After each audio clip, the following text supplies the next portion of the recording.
aí, galerinha da internet, o galerão da internet, professor Davidson de volta, para a gente trabalhar mais um capítulo da história do Brasil, falando hoje de segundo reinado. Vamos falar de Dom Pedro II, que vai governar de 1840 até 1889, gente. 49 anos de governo, o cara ficou muito tempo, hein? Então olha aqui, jovenzinho, jovenzão e velhinho, beleza?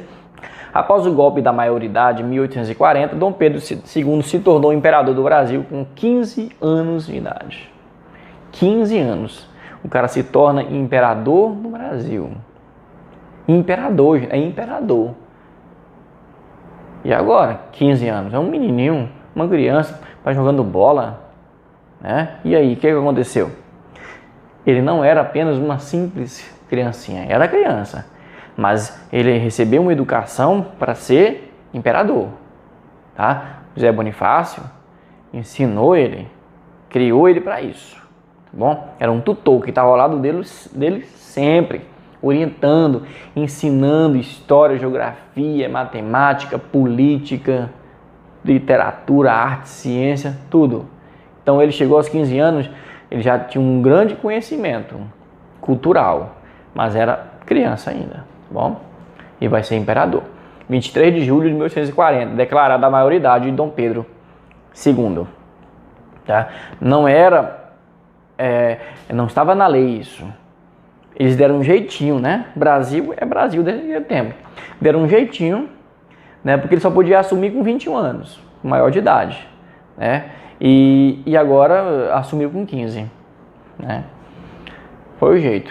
Desafios que ele teve. Quais são os desafios de Dom Pedro II agora? Conter as rebeliões que ainda aconteciam em algumas partes do território. A farroupilha, né? A farroupilha ainda estava acontecendo, tá bom? Tava.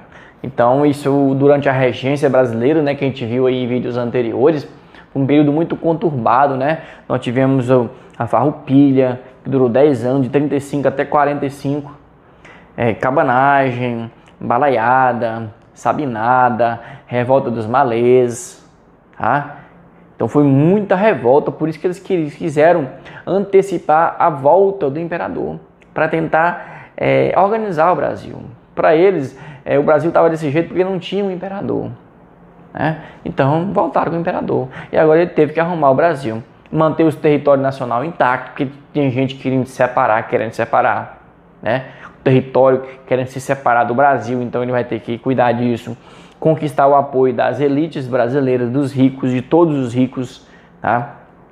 Fazer aquilo que seu pai, Dom Pedro I, não tinha terminado. O que é? Consolidar o Estado Nacional Brasileiro e construir a nação brasileira, tá? Porque antes do Império Brasileiro a gente era uma simples colônia, né? A gente não tinha lei própria, a gente não tinha governo próprio, a gente só era um quintal de Portugal. Depois que a gente se torna independente, a gente vai ter que construir uma nação. Dom Pedro I começou isso, fez uma constituição, uma lei própria, né? Delimitou o território, então essas coisas. Só que ele saiu muito rápido. Ele entrou em 1822 e saiu em 1831. Muita crise política, muita crise econômica também. E agora o filho dele assume com 15 anos de idade para terminar todo o processo que o pai dele começou. Sistema político do segundo reinado. Retorno do poder moderador. Isso aqui é um ponto importante que você tem que saber. O poder moderador ele foi suspenso em 1834 pelo ato adicional. Tá? Já que não tinha imperador, de 31 até 40, então a galera suspendeu o poder moderador. E o que é o poder moderador? É o quarto poder. Executivo, legislativo, judiciário e moderador. E ele era o bambambam. Era o poder mais forte de todos. Quem comandava esse poder moderador? O imperador, tá? Ele mandava em todos os outros poderes, tá bom? Então agora eles voltam com esse poder moderador. E o Conselho de Estado também volta. O que é o Conselho de Estado? É um grupinho de pessoas que ficavam ali ao redor do imperador, ajudando ele, tá bom? O regime político voltou a ser uma monarquia parlamentar, tá? O que é a monarquia parlamentar? Tem o rei, né? O imperador. E tem o que? Um parlamento, né? Que lá está o que? O Congresso brasileiro. É um parlamento, são os políticos brasileiros, os deputados brasileiros, os senadores brasileiros, tá certo? Então, era para ser o que? algo mais democrático, né? Assim, porque o parlamento é quem vota as decisões, né? Toma as decisões e tal. Mas o professor não tem um poder moderador. Esse que é o problema, gente. Né? Tem um parlamento, mas esse parlamento aqui não vai servir muita coisa não. Por quê? Porque aquilo que o parlamento decidir, o rei pode vetar tudo. O rei pode dizer assim, não quero isso aí não, tá errado. Por que o rei pode fazer isso? Porque ele tem um poder moderador, tá bom? Contudo, no segundo reinado, se praticou um parlamentarismo diferente. Olha só, o parlamentarismo à vez, é isso que eu estou falando. Ó o poder moderador, primeiro-ministro, Câmara do Deputado. Aqui é o poder moderador, está mandando no primeiro-ministro, tá? Tá mandando, né, na Câmara dos Deputados. Ou seja, está mandando em todo mundo, tá? Manda no executivo, manda no judiciário, manda no legislativo, manda em todo mundo. Poder moderador é o mandatário. Manda e desmanda, tá bom? Principais partidos políticos do segundo reinado: conservador e liberal. Era quase tudo a mesma coisa, tá? Eu vou falar a mesma merda, mesma coisa, ó. Saquarema, conservador também chamado de Saquarema, liberal também chamado de Luzia. Não se importa com isso não. O que o conservador defendia? A centralização. O que quer dizer isso? Que o imperador tinha que mandar cada vez mais. Ponto. O liberal defendia a descentralização, que o imperador deveria mandar menos. E que nas províncias, né, nos estados, tivessem mais poderes. Né? Porque o imperador mandava do Rio de Janeiro, direto do Rio de Janeiro, né? E mandava em todas as províncias brasileiras. Província, gente, estou falando, hoje a gente chama de estado. Naquela época a gente chamava de província, tá? Então o imperador mandava do Rio de Janeiro em todas as províncias. Aí o que os liberais queriam? Que tivesse uns correspondentes, uns representantes em cada província para mandar, né, as câmaras municipais, as assembleias, né, provinciais, para as pessoas votarem lá mesmo que eles decidiram. Mas não, o imperador queria mandar do Rio de Janeiro em todo mundo, tá bom? Então, os conservadores a favor do imperador, nesse sentido, e os liberais contra o imperador, nesse sentido. Ambos defendiam a escravidão. Os dois eram ricos, donos de fazenda, fazendeiro, por isso que eu falei que eles são a mesma coisa, tá bom? Defendia a escravidão, e sua política praticamente era a mesma, defendia os interesses das elites. Eles eram elite e defendiam os seus interesses. Eles estavam lá dentro desses partidos políticos, no parlamento, para defender os interesses deles mesmos. Né? Porque senão eles liberavam os escravos. Como é que eles vão liberar os escravos? Porque cada um deles tem 100, 200, 300 escravos. Não ia liberar não, tá bom? Política conturbada, né? Disputa entre conservadores e liberais no parlamento para assumir os ministérios. Até hoje tem isso aí. Até hoje está aí, né? Todo mundo querendo assumir os ministérios, né? Essa briga, esse joguinho político é terrível, né? Nessa época também acontecia. Intensas disputas eleitorais, eleições do cacete, como era chamado, porque o negócio era feio. Era porrada para todo lado, né? 36 gabinetes, tá, de ministérios e fechamento da Câmara dos Deputados pelo imperador. Então olha só o que vai acontecer. Em 1853 ele vai criar um Ministério da Conciliação. Para que esse Ministério da Conciliação? Para revezar os partidos no poder. Uma hora é um liberal, uma hora é um conservador. Depois é o liberal, depois é o conservador. Liberal, conservador, liberal, conservador, liberal, conservador. Né? Ou seja, para o liberal não ficar para sempre. E nem para o conservador ficar para sempre. Ocupando o cargo. Tá bom? Olha só o gabinete, né? O Ministério da Conciliação. Ele segurando os conservadores de um lado e os liberais do outro, né? E rodando os dois, controlando, né? Dom Pedro II brincando com os partidos políticos. Nesse outro desenho também, nessa charge, ó, charge de Bordalo, publicado em O Besouro, o nome do jornal, em 1878. O desenho representa o artista com uma lente de aumento, observando como Dom Pedro II brinca com os políticos. Dom Pedro II brincando com liberais e conservadores, fazendo deles o que quisesse.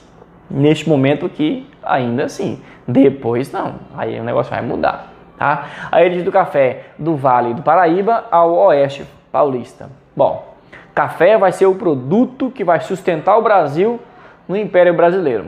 E até depois dele, até no começo da República Brasileira. Praticamente 100 anos. Tá? A partir da década de 1830, o café se tornou o principal produto de exportação no Brasil. Ou seja, ele correspondia à maior parte da balança comercial brasileira, do PIB brasileiro. Né? 60% daquilo que era exportado era café. Ou seja, era quem estava sustentando aqui a nossa economia. E foi por muito tempo. Tinha borracha na Amazônia? Tinha tabaco, tinha algodão, tinha arroz, tinha cana-de-açúcar. Tinha esses produtos, tinha. Mas o café, ele era o top. Tinha o cacau também, tá bom? A riqueza do café permitiu a estabilidade econômica do segundo reinado. Como eu falei, Dom Pedro I, lá no primeiro reinado, ele não tinha dinheiro. Mas o filho dele, Dom Pedro II, vai ter dinheiro de sobra. Com o quê? Com os lucros do café. Mais uma vez, o Brasil se baseou no modelo agrário exportador. Um produto valioso no mercado europeu, sem grandes concorrentes. Então, por enquanto, o Brasil estava se aproveitando, porque quase não tinha outros países que plantavam café. Então o Brasil estava na frente, então estava produzindo muito e vendendo muito na Europa, porque ele era muito caro por lá. Bom, Vale do Paraíba ao Oeste Paulista. Então olha só, teve uma ocupação, né? Começou aqui, ó, a ocupação do café, aí veio, ó, avançando, até chegou nessa terra aqui, ó, que é a Terra Roxa. É onde o café se deu melhor, na região de São Paulo, o Oeste Paulista, tá? Aqui é onde surgiu os barões do café, né? Os grandes plantadores de café, os maiores fazendeiros do Brasil, foi nessa regiãozinha aqui de Verde. Bom, a agricultura do café, ou a cultura do café, é extensiva, precisa de muita terra, de terra muito grande, de latifúndio, não é isso? Esgota o solo, porque puxa muita água, né? Demanda de novas terras, ou seja, sempre tem que derrubar novas matas, exige muita mão de obra escrava, africana, não é isso? Oeste Paulista, terras mais férteis, é a Terra Roxa. Mostrei para vocês lá o Oeste Paulista. Surge quem? A elite do café, os barões do café, tá bom? Diversidade econômica, diversificação econômica, tem, né? Nós temos aí uma borracha, café, algodão, mineração, pecuária, cana-de-açúcar e a estrada de ferro. Olha só, a primeira estrada de ferro no Brasil, olha que beleza, ó. Tá? Para transportar o quê? O café para o porto, né? Para exportação. Essa primeira estrada de ferro, estrada de café, hein? Já pensou em estrada de café? A primeira estrada de ferro ela foi financiada pelos ingleses. Os ingleses tinham muito interesse, tá, econômico no Brasil. Além do café, mineração, mercado consumidor, tá? Vender seus produtos para a gente, é o que eles queriam. Medidas de modernização. Construção de ferrovias com capital britânico, capital inglês, que eu falei para vocês. Comunicação, aí vai colocar aqui no Brasil o telégrafo, o telefone. Iluminação a gás. Depois vai vir energia elétrica, tá bom? Os postes eram a gás. Mas chegou um tempo que também a luz dos postes era de querosene, né? Igual os candeeiros lá da roça. Tarifa Alves Branco, 1844, mudou as taxas alfandegárias dos produtos importados. Era só 15% que a Inglaterra, por exemplo, pagava, que os produtos ingleses pagavam para entrar no Brasil para ser vendido aqui. Aí a tarifa Alves Branco vai aumentar de 15% para 30%. Por quê? É para o brasileiro deixar de comprar o produto de fora e passar a comprar o produto de dentro. E para que as pessoas, os fazendeiros ou as pessoas que têm renda passarem a produzir aqui, criar uma fábrica, né, para produzir o produto para o brasileiro consumir o produto brasileiro, tá bom? 1850, 1860, a era Mauá. Mauá é um visionário, é um cara à frente do tempo. Ele vai fazer muita coisa aqui no território brasileiro. Olha, ele é o Barão de Mauá, né? Inaugurou a primeira estrada de ferro no Brasil, construiu um estaleiro, né, para armazenamento, investiu em companhias de navegação, criou o sistema de bondes do Rio de Janeiro, né? Dom Pedro II protegeu ele. Não. Dom Pedro II não protegeu, tanto que vai quebrar depois, né? Vai falir. Que o Brasil não vai ser essa belezura para sempre, não. Tá bom? Então é um cara bacana, né? Então, velho, vai estudar, caramba. Sai desse Free Fire, pelo amor de Deus. Então, galerinha, um abraço. Até a próxima aula. Se lembre do lembrador. Valeu!